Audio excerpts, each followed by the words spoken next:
Hello. Today, sticking to my usual format, I will get to the point.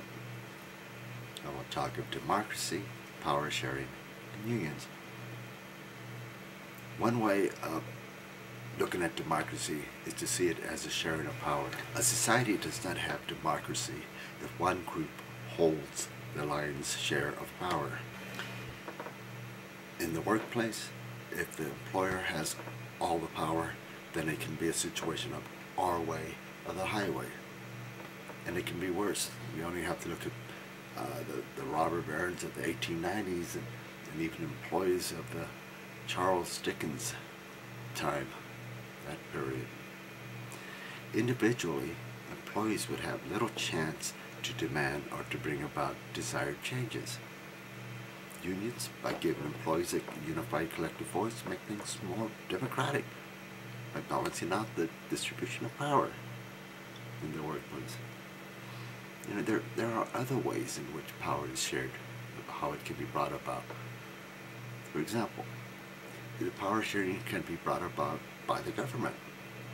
In that situation, the wrested power is split between the government and society. With consumer protections, anti-monopoly legislation, people and small companies are not alone when they're up against the virtually unlimited power of a big robber baron corporation. And there are other means of power distribution as well.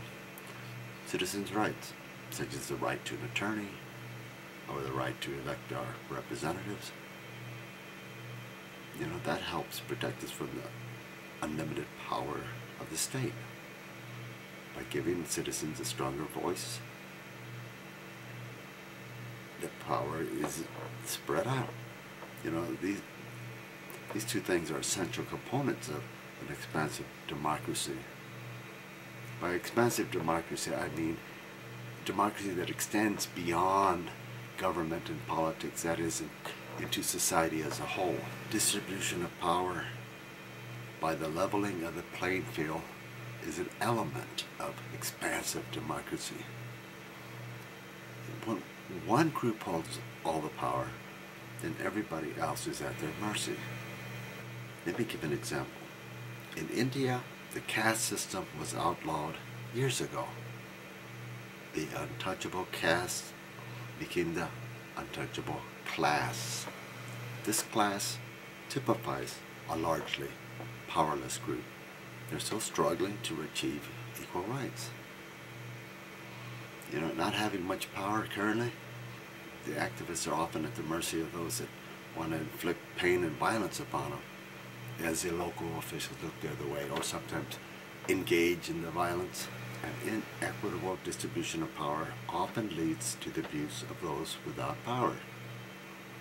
Employees in this country endured that until the emergence of unions.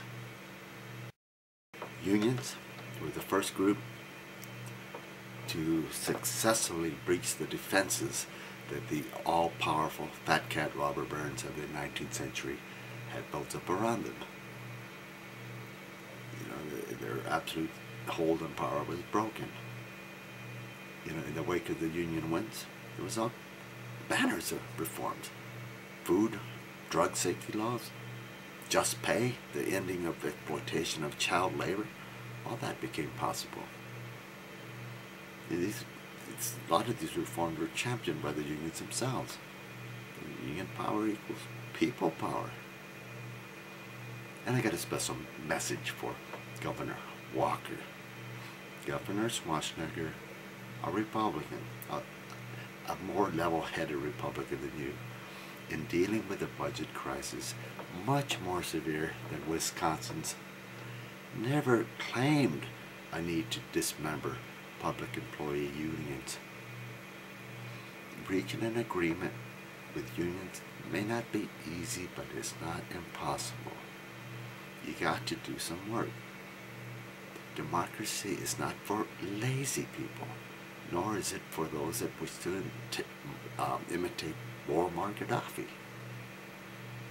Bye.